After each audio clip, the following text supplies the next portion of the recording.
Hello friends, welcome to my YouTube channel Turbotech Academy. तो आज के इस वीडियो में जो पिछला एक्सरसाइज का जो प्रश्नावली 2.4 का बचे हुए क्वेश्चन है उसको करेंगे। तो जैसा कि हमने पिछले वीडियो में क्वेश्चन नंबर 5 के सेकंड पार्ट तक कर लिया था, बाकी क्वेश्चन इस वीडियो में हम कंप्लीट करेंगे। तो चलिए स्टार्ट करता हूँ मैं।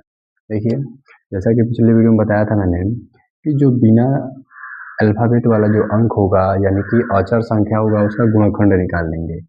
यहाँ लिख लेंगे 20 के गुणनखंड, 20 के गुणनखंड। अब सबसे पहले चेक करेंगे किन किन संख्याओं से ये पूरा पूरा कट सकता है। एक तो 1 से कटेगा, लेकिन प्लस में 1 और माइनस में 1। उसी तरह आपको मालूम है 2 से भी पूरा पूरा कटेगा, तो मैं 2 नहीं लिखूंगा, मैं लिखूंगा +2 -2। 4 के पहाड़ा में भी आता है तो +4 -4। 5 के पहाड़ा में भी आता है तो +4 -4। 10 के पहाड़ा में आता है तो +10 -10। और आखिरी खुद से भी तो कटेगा, खुद मतलब 20 से, प्लस का 20 और माइनस का 20। जैसा कि मैंने पिछले वीडियो में आपको समझाया था कि जिन नंबरों से आपको चेक करना है जो इसमें दिए गए हों। अब सबसे पहले चेक करें किससे इसका आंसर रखने पे शून्य आ रहा है, तो मैं रफ में चेक करता हूँ। देखो, x का वैल्यू मान के चलिए 1 रख ले रहे हैं, क्योंकि देखो ये सारे प्लस में हैं, तो आंसर अगर 1 रखेंगे तो कोई हमको प्लस में आंसर मिलेगा। इतना तो हमको अब दिमाग में कॉमन सेंस लगा लेना है। इसीलिए हम क्या करेंगे, माइनस वाले वैल्यूज को रखेंगे। क्या पता -1 रख के देखते हैं, क्या पता -2 रखने पे आए, क्या पता -4 रखने पे आए। तो हमेशा छोटे से स्टार्ट करते हैं। देखो दिया है x की पावर 3 प्लस का 13x² प्लस प्लस का 32x प्लस का 20। पहले तो इतना लिख लिया। जहाँ जहाँ हमारा x है वहाँ वहाँ -1 रख लेंगे। रख लिया है -1 का क्यूब, प्लस है तो प्लस, 13 लिखा है तो 13 गुणा। अब ये x² है, x का वैल्यू कितना है -1 है तो -1 का स्क्वायर, प्लस 32x है तो लिखेंगे 32 गुणा x का मान कितना है -1 है, कितना है -1। अब प्लस का 20 लास्ट में दिया है, वैसी के वैसी उतार देंगे। चलिए आगे इसको सॉल्व करते हैं। -1 का क्यूब होता है -1 प्लस 13 गुणा, किसी का स्क्वायर करिए तो हमेशा प्लस में आता है, 1 का स्क्वायर 1, 32 और -1 का गुणा हो जाएगा माइनस का 32, अब प्लस का 20। पहला यहाँ तक बन गया, एक स्टेप सॉल्व। अब देखते हैं, यहाँ पे लिखा है हमारा -1, ऐसे लिख देंगे। 13 और 1 का गुणा हो जाएगा 13। अब ये -32 में अगर 20 को जोड़ेंगे तो आंसर आएगा -12। अगर 30 में से 20 घटाएंगे 12, जो दिखने में बड़ा है, दिखने में बड़ा 32 है, तो 32 का यहाँ पे क्या लगा लेंगे, चिन्ह लगा देंगे, यानी हमारा आंसर आ जाएगा कितना, -12। अब देखो -1 ऐसे ही रहेगा, 13 में से 12 घटाएंगे तो प्लस का 1 आएगा। कितने का 1 आएगा, प्लस का 1, यानी यहाँ पे हमारा 0 आ गया। अब देखो ये इसी के रोकने पर अगर 0 आ गया है तो सिंपल सी बात है, इस प्रोसेस को आप यहाँ कर लेंगे। ठीक है, अब मैं यहाँ पे इतना ही पे रहने दे रहा हूँ क्योंकि वीडियो की लेंथ ज़्यादा लंबी हो जाएगी। अगर इससे 0 आ गया तो इसके नीचे इसको कर लेंगे, इसके बाद करेंगे यहाँ पे। चलो मैं करके दिखा रहा हूँ। लिखेंगे कि यहाँ पे x बराबर -1 से अगर 0 आया है, -1 दूसरे साइड लेके आएंगे तो वो हो जाएगा +1, अब बराबर में 0। अब सिंपल सी बात है, जिस वैल्यू को रखने पर अगर उसका आंसर 0 आएगा वो हमारा गुणनखंड कहलाता है। तो एक लाइन लिखेंगे, x + 1 क्या है, एक गुणनखंड है, क्योंकि आपको मालूम है इसकी घात 3 है, जिसकी जितनी घात उसके उतने गुणनखंड, तो एक गुणनखंड मालूम चल गया। x + 1 क्या है, इसका एक गुणनखंड है। पहले तो इतना आपको मालूम होना चाहिए। सपोज दैट मान के चलिए कि जैसे कि हमने -1 रखने पर इसका आंसर 0 आया है, और किसी कंडीशन में अगर 0 नहीं आता तो इतने सारे वैल्यूज़ को हम रफ में पहले चेक करके सॉल्व करते, और जब आ जाएगा उसी को इसके नीचे यहाँ पे मैं उतार देता और आप लोग भी इसे सॉल्व कर लेते हैं। चलते हैं इसके आगे। देखिए पहले इतना आप लोग उतार लीजिए, इतना उतार लिया। चलिए अब इसको मैं इरेज कर देता हूँ। इरेज कर देता हूँ मैं पहले, क्यों, क्योंकि अब मुझे इससे इस पूरे में भाग देना है। मैं इसे इरेज कर ले रहा हूँ। अब भाग देना, इसके पिछले वीडियो में अगर आपको नहीं आता है तो आप लोग भाग देने वाले जो आपका प्लेलिस्ट मैंने बनाया है उसमें आप जाकर उसको देख सकते हैं। देखिए x + 1 है, इससे भाग देंगे x की पावर 3 प्लस 13x² प्लस का 32x प्लस का 20।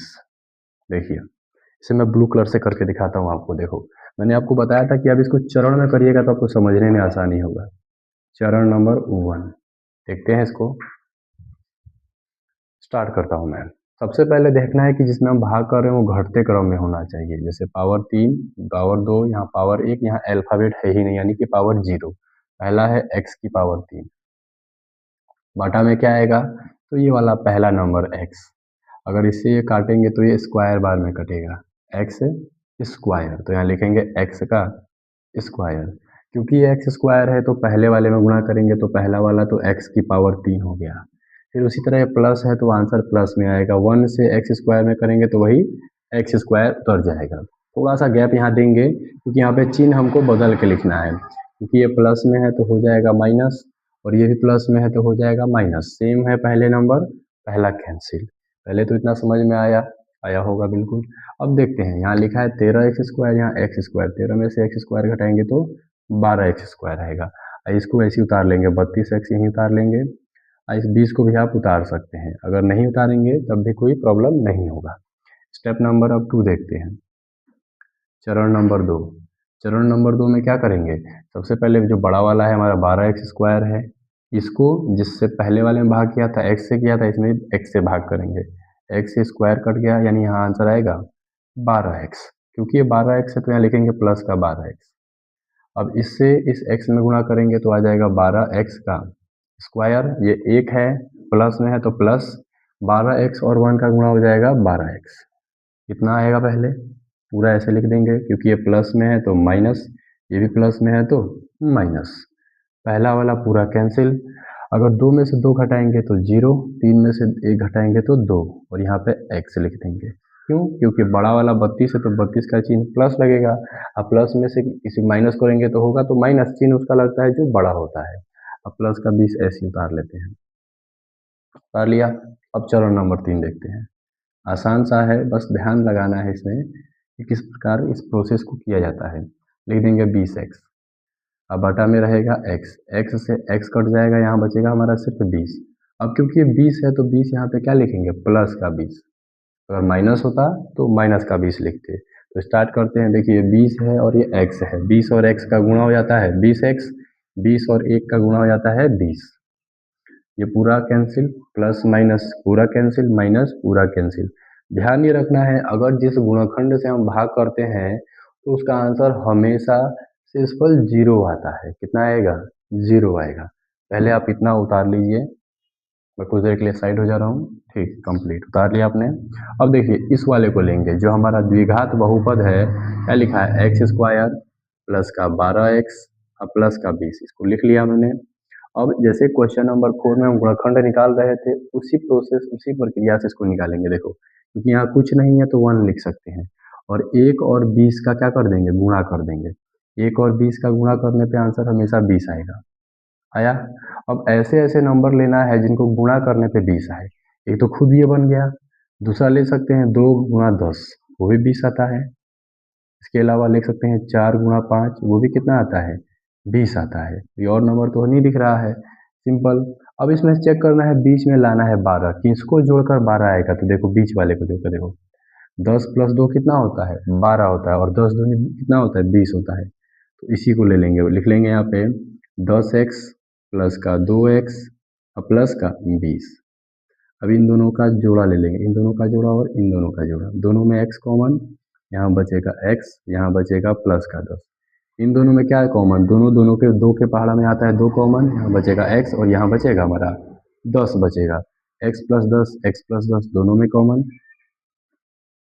यहाँ बचेगा x और यहाँ बचेगा प्लस का 2। 2 यहाँ पे फैक्टर आए हैं और एक जिससे भाग दिए वो आया है। तो लास्ट लाइन यहाँ पे मैं लिख के दिखा दे रहा हूँ आपको। पहले आप लोग काम करिए, इसको इतना इरेज कर लीजिए। अगर समझ में आया है तो इसको देख के कॉपी कर लीजिए। ठीक, चलिए मैं इरेज कर देता हूँ इसको। यहाँ पे लास्ट में एक लाइन लिखेंगे, अतः लिख दिया। जो क्वेश्चन था उसको लिखेंगे x³ plus 13x² plus 32x plus का 20 बराबर, इन तीनों को एक साथ लिख लेंगे। जैसे x प्लस 1 है, इसे 2 यहाँ पे है, x प्लस 10 और x प्लस 2। अब इन तीनों का अरेंजमेंट जो है आगे पीछे हो सकता है, लेकिन यही तीनों इसका आंसर होगा। अब चेक भी कर सकते, देखो लास्ट में जो तीनों नंबर इनका गुणा करके देखो, लास्ट में 20 ही आएगा। 10 दूनी 20, 20 एकम 20, आंसर सही है। पहला पोर्शन कंप्लीट। तब तक आप इसे उतार लीजिए, मैं इसका क्वेश्चन नंबर 4 बनाता हूँ। चलिए इसे इरेज कर देते हैं। अब देखते हैं इसका क्वेश्चन नंबर 4 वो किस प्रकार है। तो वो भी इसी की तरह है और इसी की तरह आसान भी है। अप्रोक्स मेरे सब्सक्राइबर भी 120 हो गया है, तो हो सके तो आप मेरे वीडियो को लाइक शेयर एंड सब्सक्राइब कर सकते हैं। मेरे यूट्यूब चैनल का नाम है टर्बो टेक एकेडमी। तो चलिए इसका क्वेश्चन नंबर 4 देखते हैं आगे। इसमें दिया है 2y क्यूब प्लस का वाई स्क्वायर माइनस का 2y और यहाँ दिया है माइनस का 1। क्वेश्चन को मैच कर लेते हैं एक बार। ठीक, क्वेश्चन सही है। अब करना क्या है, सबसे पहले यहाँ 1 है तो 1 का गुणनखंड क्या होगा, तो आपको मालूम है 1 का गुणनखंड 1 का गुणनखंड क्या हो सकता है, प्लस माइनस 1। सिंपल, इसके दो ही ऑप्शन है, एक तो या तो प्लस में 1 होगा और नहीं तो माइनस में 1 होगा। इतना तो आया समझ में सबको पहले। तो मैं एक काम करता हूँ, इसमें मैं x का वैल्यू 1 रख लेता हूँ। चेक कर लेते हैं यहाँ पे डायरेक्ट, क्योंकि दो ही वैल्यू करनी होगा तो मैं इरेज करके -1 रख लूंगा। अब देखिए x का वैल्यू 1 रखा है, यहाँ लिखा है 2y क्यूब, x नहीं रखेंगे यहाँ पे, अल्फ़ाबेट चेंज जो है। हम लोग को आदत हो गया कि बार बार x ही रखना है, लेकिन यहाँ अल्फ़ाबेट चेक करना है, अगर y है तो y रखेंगे। लिखेंगे 2y 1 का क्या हो जाएगा क्यूब प्लस 1 का स्क्वायर माइनस 2 गुणा 1 और माइनस का 1। सबसे पहले 1 का क्यूब कितना होता है, 1 होता है, 1 का स्क्वायर भी 1 होता है, माइनस 2 माइनस का 1, 2 एक कम 2 प्लस का 1 माइनस का 2 माइनस का 1, प्लस के 2 से माइनस का 2 कैंसिल, प्लस का 1 से माइनस का 1 कैंसिल। आंसर कितना आया, 0 आया। जिस भी वैल्यू को रखने पे अगर वो 0 आता है वो उसका गुणनखंड बना देंगे। कैसे, अगर y इक्वल टू अगर 1 है, y दूसरे साइड आएगा तो माइनस में आ जाएगा, तो लिखेंगे y माइनस 1 एक गुणनखंड है, इसका एक क्या है, गुणनखंड है। अब सिंपल है, जो जिसका गुणनखंड होता है वो उसे भाग पूरा पूरा करता है। जैसे अगर मैं भाग दूं, इसमें लाइन खींच देता हूँ मैं यहाँ पे, भाग कैसे दूंगा, तो यहाँ लिखा है y माइनस 1 भाग 2y क्यूब प्लस का y का स्क्वायर माइनस का 2y और माइनस का 1। पहले इतना लिख लिया मैंने। अब क्या करेंगे, नॉर्मल सा है कि सबसे पहले इसका चरण लिखेंगे। चलिए मैं लास्ट में यहाँ पे चरण थोड़ा नीचे लिख लेता हूँ कि समझने में आसानी हो। चरण 1 क्या होता है, जो पहला संख्या है 2y क्यूब, उसको भाग देंगे किससे, पहले वाले संख्या से, y से, क्योंकि y से ये कटेगा तो स्क्वायर बार में कटेगा, 2y का स्क्वायर। अब 2y स्क्वायर को कहाँ लिख देंगे, यहाँ लिख देंगे। ठीक, 2y का स्क्वायर और ये y है तो बन जाएगा हमारा पहला 2y का क्यूब, क्योंकि ये माइनस है तो माइनस में 1 से उसको गुणा करेंगे तो 2y का स्क्वायर। पहला वाला ये प्लस में है तो माइनस, ये माइनस में है तो प्लस। पहला तो कट जाएगा क्योंकि ऊपर वाला प्लस में है, नीचे वाला माइनस में है, तो 0 आएगा। और 0 को अच्छा हम उसको क्या कर देते हैं, काट देते हैं। ऊपर वाला ही प्लस, नीचे वाला प्लस, तो प्लस प्लस क्या हो जाएगा, प्लस हो जाएगा। लिख देंगे 3y का स्क्वायर, यहाँ है माइनस का 2y और यहाँ लिखा है माइनस का 1। चरण नंबर 1 समझ में आया आप लोगों को। ठीक है, इसी प्रकार चरण नंबर 2 मैं दूसरे कलर से करता हूँ। ठीक है, देखिए चरण नंबर 2 क्या करेंगे, यहाँ पे लिखा है 3y का स्क्वायर, तो लिखेंगे 3y का स्क्वायर बटा में रहेगा y से स्क्वायर कैंसिल हो जाएगा, हमारा कितना आंसर 3y, तो लिख देंगे प्लस का 3y से y में गुणा करेंगे, 3 तो 3 रहेगा, y और y का गुणा y स्क्वायर, क्योंकि बीच में माइनस है तो माइनस 3y। ठीक, अब ये प्लस में है तो माइनस, ये माइनस में है तो प्लस, पहला कैंसिल, ऊपर वाला माइनस में है, नीचे वाला प्लस में है, होगा तो माइनस, 3 में से 2 घटा देंगे तो आपका एक y या y, लेकिन चिन्ह उसका लगता है जो दिखने में बड़ा है। बड़ा कौन है, 3 है, 3 का चिन्ह क्या है, प्लस है, तो ये भी क्या आएगा, प्लस में। और यहाँ लिख देंगे y माइनस का 1, क्योंकि ये 1 था, यहाँ पे 1 ऐसे ही उतार लिया। देखो 2 स्टेप तो यहाँ लिख दिया मैंने, तीसरा स्टेप यहाँ लिख दे रहा हूँ, चरण नंबर 3। ये y है, ले लेंगे, बटा में क्या रहेगा y से y कट के आंसर कितना आया है, 1 आया है। अब इस 1 का मतलब क्या हुआ, +1, 1 से y में गुणा करेंगे y, 1 से -1 में गुणा करेंगे -1, ये प्लस में है तो माइनस, ये माइनस में है तो प्लस, दोनों कैंसिल और आंसर कितना आया है, 0 आया है। तो फिलहाल इतना समझ में आया, हमने भाग कर लिया, भाग करके जो यहाँ पे बचता है हमारा भागफल, अब उसका गुणनखंड करेंगे। तो इस वाले पोर्शन को पहले मैं इरेज कर देता हूँ। देखिए बहुत आसान आसान क्वेश्चन है, बस इसको बार बार 2 बार 3 बार रिपीट करिएगा, सब इजीली समझ में आ जाएगा।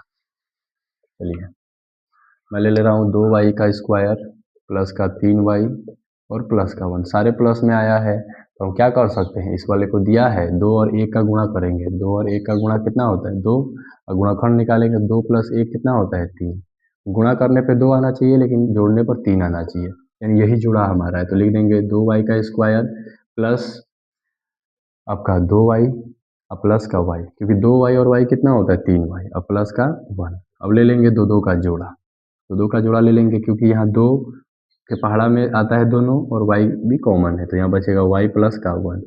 इन दोनों में कुछ कॉमन नहीं है, दोनों प्लस में है तो प्लस का 1 कॉमन है और यहाँ बचेगा y प्लस 1, y प्लस 1 यहाँ लिख लेंगे ऐसे ही, और यहाँ बचेगा 2y और यहाँ बचेगा प्लस का 1। ये इसके 2 आ गए। आज जिससे भाग किया था वो एक ये रहा 3, तो इसका मतलब लास्ट में एक लाइन लिखेंगे, अतः 2y³ plus Y square minus का 2y माइनस का 1 बराबर, सबसे पहले जिससे भाग किया उसको लिख सकते हैं, और नहीं भी लिखोगे तो कोई दिक्कत नहीं है, उसको आगे पीछे भी कर सकते हो, ठीक है। और ये हो गया हमारा 2y प्लस का 1, जिसके जितने घात उसके उतने गुणनखंड या उसके उतने शून्य, क्लास 10th में पढ़ेंगे कि शून्य कैसे निकालते हैं। तो आई होप आप लोगों को ये वीडियो समझ में आया होगा। मेरे वीडियो को अगर पसंद आया तो आप लाइक शेयर एंड सब्सक्राइब कर सकते हैं। मिलते हैं नेक्स्ट वीडियो में, मैं आपको समझाऊंगा कि जो 8 फॉर्मूले हैं वो फॉर्मूलों कैसे आए हैं, उन फॉर्मूलों का एक्सपेंशन या उसको फैलाकर कैसे लिखा जाता है। तब तक के लिए मेरे वीडियो में आप रह सकते हैं, मुझसे जुड़े हुए रह सकते हैं। मिलते हैं नेक्स्ट वीडियो में, तब तक के लिए जय हिंद और जय भारत।